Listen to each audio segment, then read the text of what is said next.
আপনার জিন্দেগির আমলনামার ডায়রিয়া বানায় সামনে দিব। মালিয়াতে মাদ্রাসা নাজিম সাহেবের একটা আমল, আমি হারুনের একটা আমল, মুফতি নাজিম সাহেবের একটা আমল, আল্লামা ইকবাল সাহেবের একটা আমল, এই গ্রামের একজন মুরব্বীর একটা আমল, যেরকম ঠিক না বিঠি।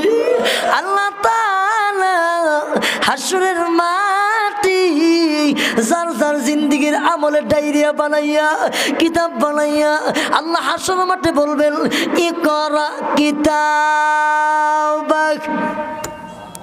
কাফা বিনাফসিকাল ইয়াউমা আলাইকা হাসিবা। বান্দা তুমি তোমার আমলনামা পড়ো, তুমি তোমার আমলনামা পড়ো।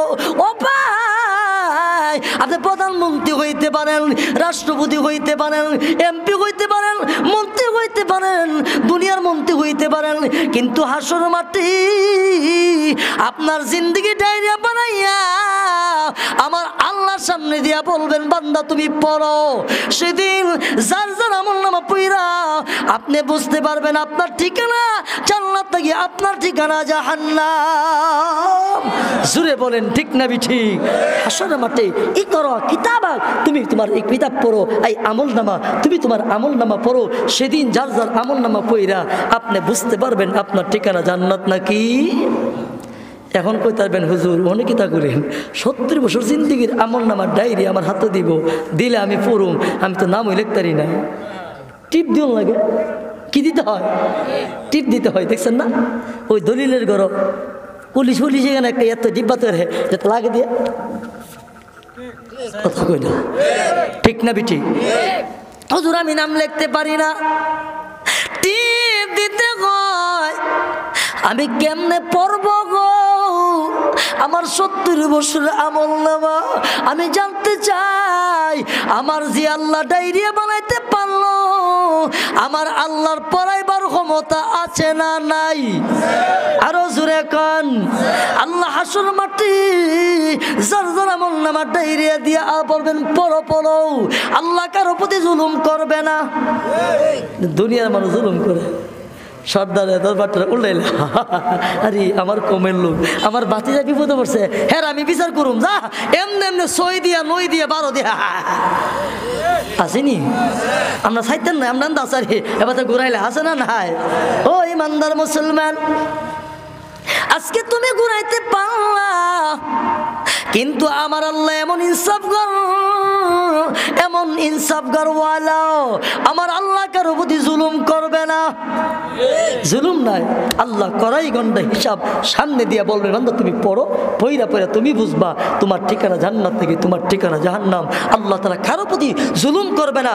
ছোট্ট থেকে ছোট্ট আল্লাহ বলেন, লা ইউগাদিরু সাগীরাতাও ওয়ালা কাবীরাতান ইল্লা আহসাহা ওয়া ওয়াজাদু ফীমা আমিলু হাযিরা ওয়ালা ইউযলিমু রাব্বুকা আহাদা। আল্লাহর পক্ষ থেকে কোনো জুলুম করা হবে না। লা ইউগাদিরু সাগীরাতাও ওয়ালা কাবীরাতান। আল্লাহ বলেন ছোট্ট থেকে ছোট্ট, বড় থেকে বড়। এই হায়াতের ব্যাখ্যা লিখতে গিয়ে মুফাসসির কেরাম দেখেন ছোট্টর মিসাল দিয়ে লেখছেন। অনেক সময় দেখবেন এই সাতিয়ান মসজিদ আসেনি, শুনলাম আমরা বড় হুজুর, আমরা নাজিম সাহেব হুজুর, পুরা গ্রামে একটা জুমা, ঠিক না? এই গ্রামের এটা একটা বৈশিষ্ট্য। আলহামদুলিল্লাহ বলেন। পান্ডেগানা মসজিদ সবাই গিয়ে সপ্তাহে একদিন জুমা পড়ি, এটা একটা সুন্দর কিতাব বলেন, ঠিক না ঠিক? সবার জন্য দোয়া করা হয়। বলতেছিলাম ওই মসজিদের মধ্যে ওই দেখবেন ইয়ে দিয়ে থাই গ্লাস দিয়ে লাগছে, থাই গ্লাস আছে না? এই থাই গ্লাসের নিচ দিয়ে দুলাবাড়ি ঢুকে আমরা চোখের মধ্যে পড়েনি, পড়ে না। কিন্তু আল্লাহ তাআলা, আমার আল্লাহর কুদরতি দৃষ্টির মধ্যে এটা পর্যন্ত আছে। এই যে গ্লাসের নিচ দিয়ে চিত্র দিয়ে এই রেগুনার মতন ধুলোবালিগুলো ঢুকতেছে উঠতেছে, আমার চোখে আসতেছে না, সেটাও আমার আল্লাহ পাকের কুদরতি এলেমের মধ্যে আছে। কথা কোন আছে না নাই? ছোট্ট থেকে ছোট্ট অনেক সময় দেখবেন বাবা একটা গর্ব নিয়ে গেছিল 2 চিল্লা, এখন ফুতের আমলে আল্লাহ ওর তো বাড়াই দিছে, বিদেশ গেছিল, এখন কোথায় এই ঘরটা ছোটো ঘর, এখন একটা বড় ঘর বানতে হইব। মা কাছে মা গো এখন একটা সুন্দর ঘর বানবো। মা গো পুত্রী তুই আরও বান, তোর কাছে আমার একটা আবদার হইল, তোর বাপে এই ঘরটা থেকে গেছে, এই ঘরটার শাল চিন্ডি না বিচ্ছা না ফালায়া কমপক্ষে বেড়াত লাগাইলে তোর বাপের স্মৃতিটা থাকবো। কথা কম।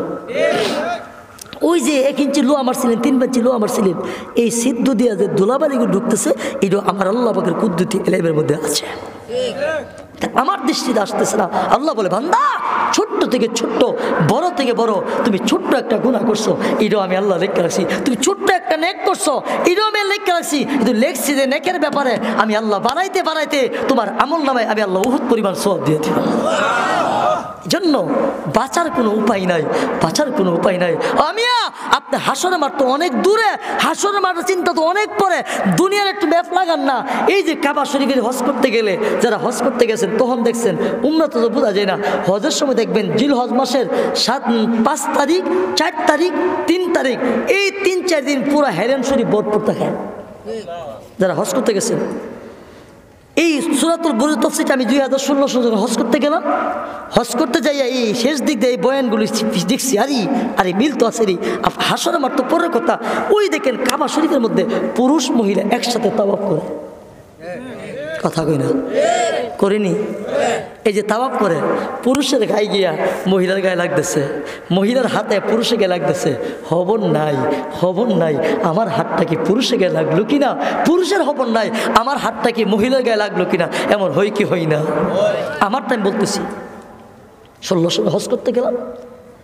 কাবা শরীফে যে গেটটা আছে, গেটটা, এই গেটটার মধ্যস্থরে গিলাপটা দইরা মতাবা শরীফের নিচের চকারটা কোনো মতো আমি লাগাল পাই।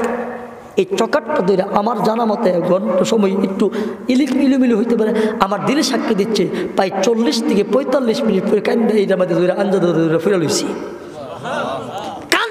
কাঁদতেছি।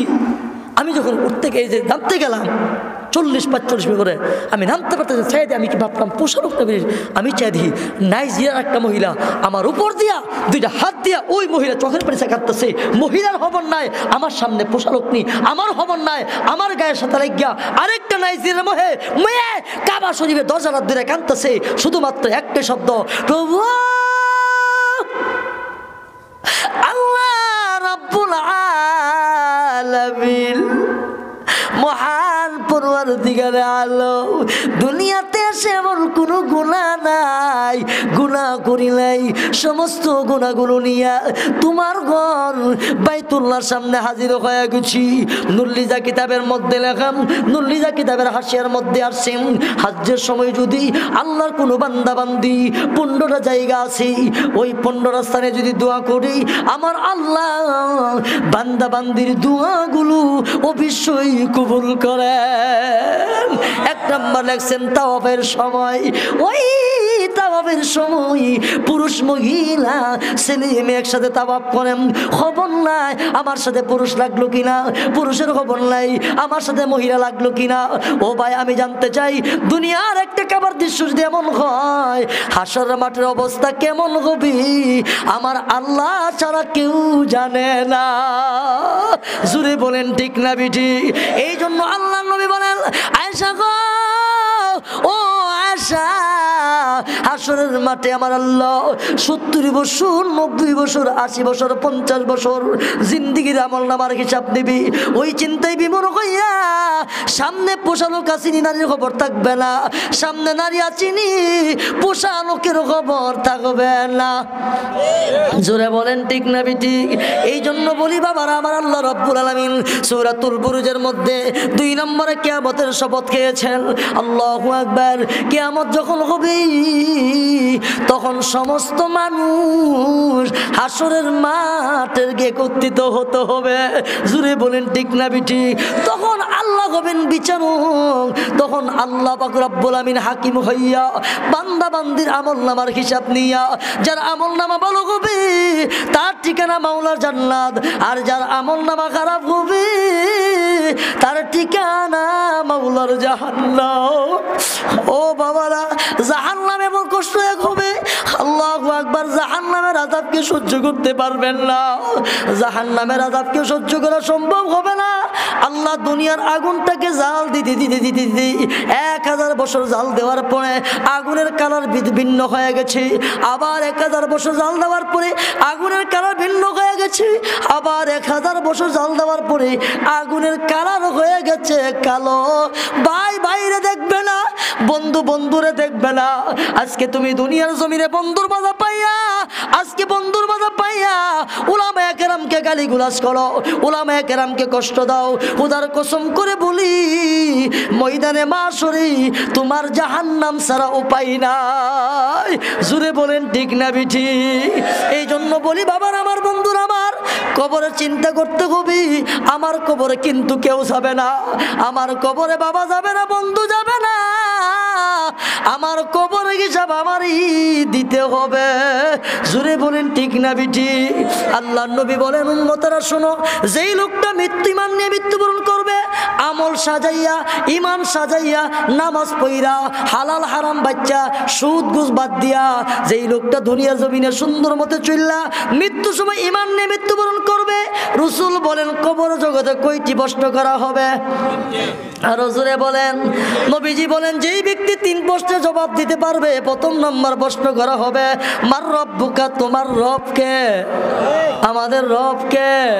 যদি রবের গোলামি করতে পারো, রবের হুকুম পালন করতে পারো, অটোমেটিক লোকটা বলে ফেলবেন, আমার রব হলো আল্লাহ। আমাদের রব কে? চিৎকার দিয়া বলেন না, আমাদের রব কে? আল্লাহ আমার রব, রবি আমার সব। ঠিক না বিটি? আল্লাহ আমার রব, রবি আমার সব। দমে দমে জপ তারি নাম, সব সময় স্মরণ রাখবো কার নাম? আরো জোরে বলেন, আল্লাহর নাম স্মরণ রাখবো। যেই লোকটা আল্লাহর নাম স্মরণ রাখতে পারবে, এলাকা দুনিয়াতে চলবে।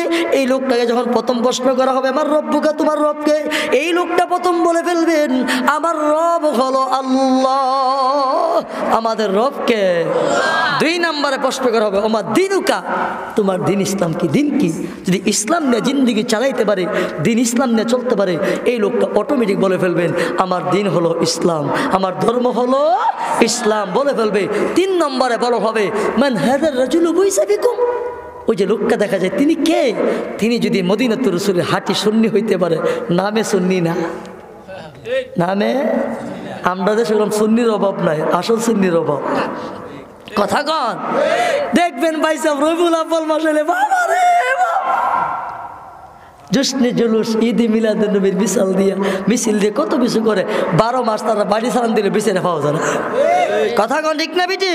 এরা সুন্নিরা, এরা হলো সুন্নি নামে ভণ্ড। জোরে বলেন ঠিক না বিটি? যারা হাঁটি নবীর সুন্নত হবে, নবীর সুন্নতের নঙ্গিলে নঙ্গিল হবে, এই লোকটা দেখে আমার নবীকে চিনি ফেলবেন। তিনি বলবেন, তিনি হলো আমার মায়ার নবী, দয়ার নবী মুহাম্মদুর রাসূলুল্লাহ সাল্লাল্লাহু আলাইহি সাল্লাম। রাসূল বলেন, যেই ব্যক্তি কবর জগতে 3 প্রশ্নের জবাব দেবে, আমার নবী বলেন, তার জন্য কবরটা জান্নাতের বাগানে পরিণত হয়ে যাবে।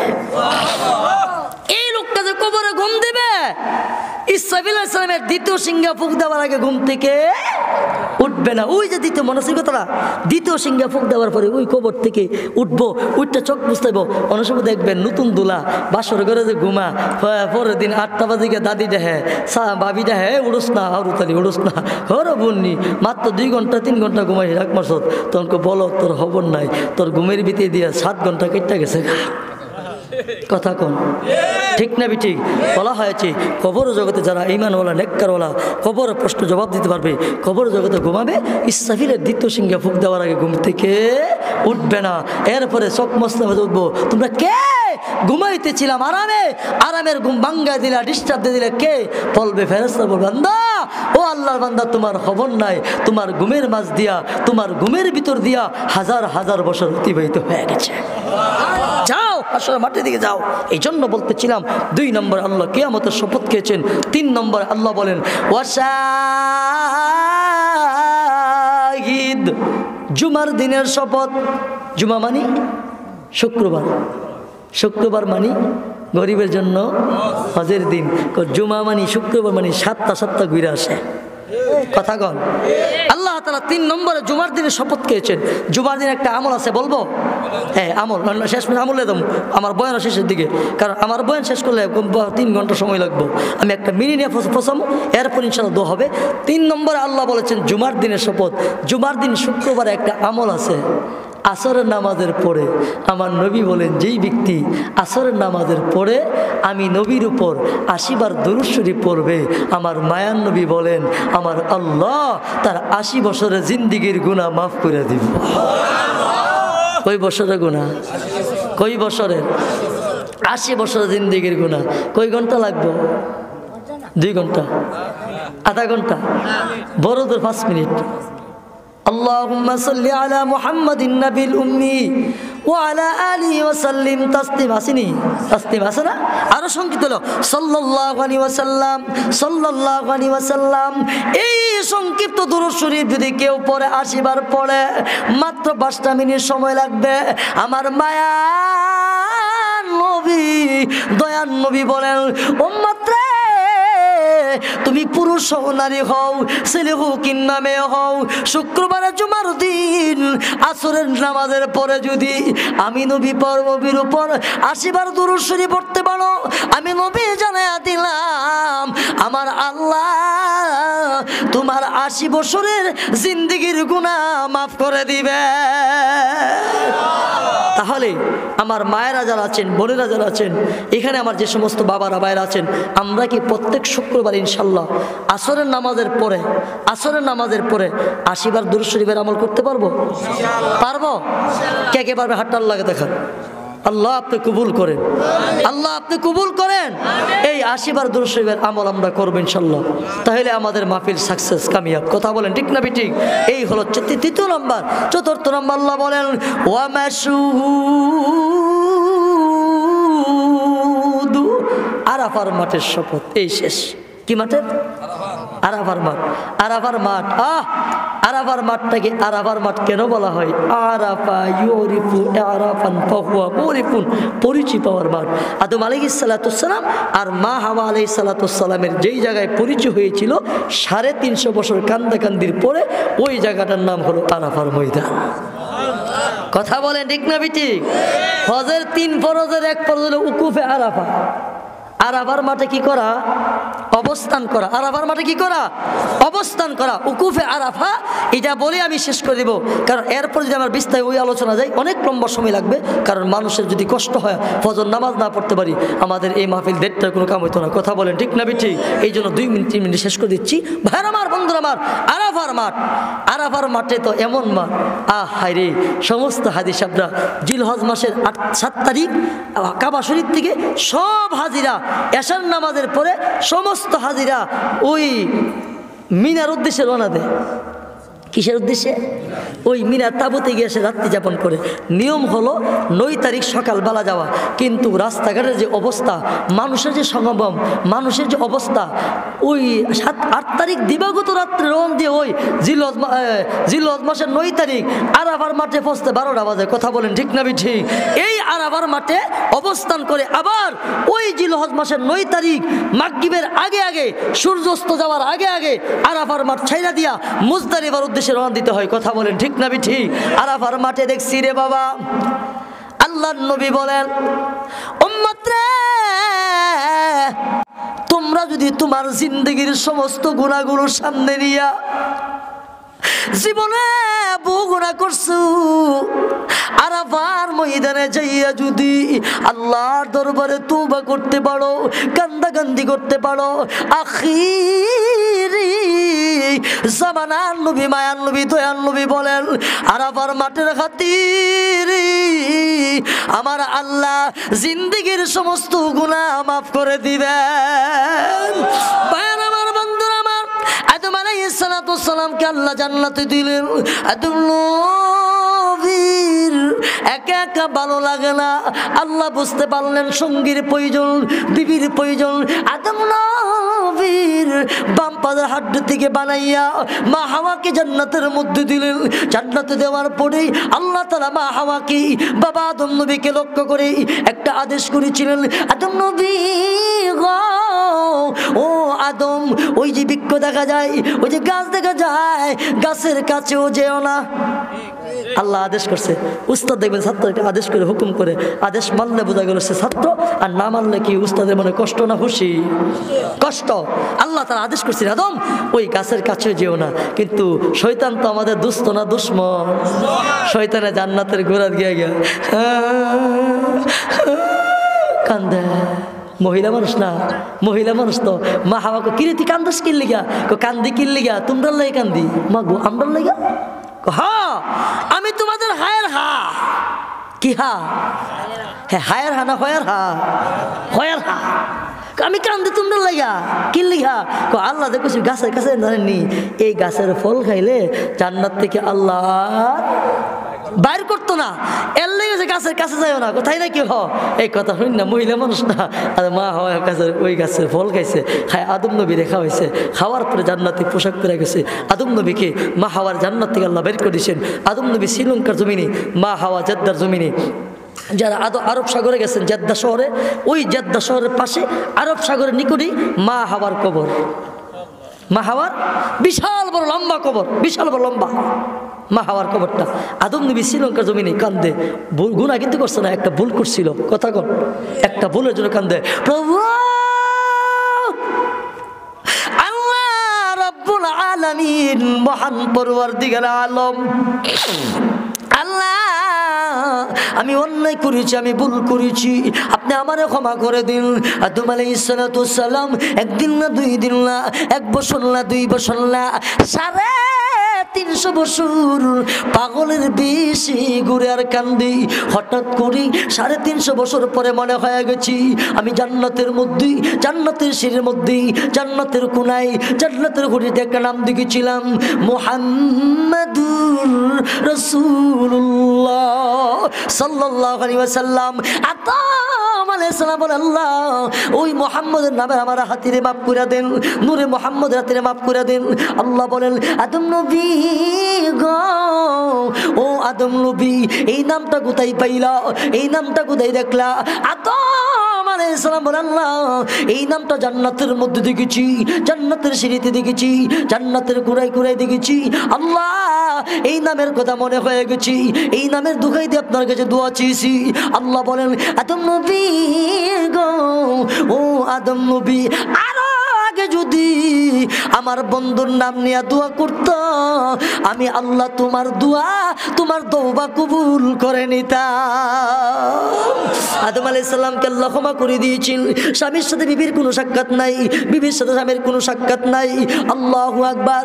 350 বছর পরে বিবির সাথে স্বামীর সাক্ষাৎ হয়েছে, স্বামীর সাথে বিবির সাক্ষাৎ হয়েছে। ওই জায়গাটার নাম হলো আরাফার ময়দান। এই জন্য আল্লাহ বলেন, ওয়াসসামা ইদাতিল বুরুজ ওয়াল ইয়াউমিল মাউউদ ওয়া শাহিদিন ওয়া মাশহুদ কুতিলা আসহাবুল উখদুদ আন-নারি যাতিল ওয়াকুদ। কুতিলা আসহাবুল উখদুদ। এখান থেকে আবার নতুন কথা, এখান থেকে শুরু হবে ওই জালেম বাদশার আলোচনা, ওই ঈমানওয়ালার আলোচনা। এই জালেম বাদশার নাম, ওই ঈমানদার লোকটার নাম তাফসীর কিতাবের মধ্যে আসছে। এখান থেকে আলোচনা করলে আবার ঘন্টা সময়ের প্রয়োজন। মুহতারাম হাজিরিন, তাহলে আজকে আলোচনা হাসিল হলো, মৃত্যুবরণ করতে হবে, মরতে হবে। মরার আগে যখন মরব তখনই আমার মরণটা সুন্দর হবে। কি বলেন, ঠিক না বিঠিক? আমরা যেন আমাদের ঈমানকে, আমলকে সাজাইতে পারি। আল্লাহ আমাদের সকলকে তৌফিক দান করুক। বলেন আমিন। আরো জোরে বলেন আমিন। বিশেষ করে আজকে বয়ানের শেষে দিয়ে একটা আমল দিলাম, মনে আছে ইনশাআল্লাহ?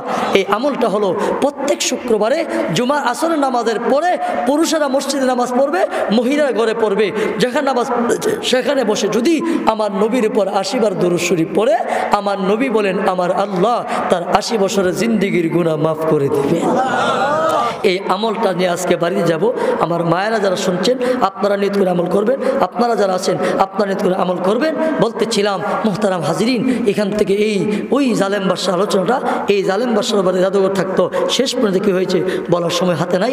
আজকে কথাই বললাম, কেয়ামতের মাঠ আমাদের সামনে আছে। কেয়ামতের মাঠের আগে আগে যদি আমার আমলকে সাজাইতে পারি, ওই কেয়ামতের মাঠে আমার আমল যখন ভালো হবে আমার ঠিকানা জান্নাত হবে। কথা বলেন ঠিক না ঠিক?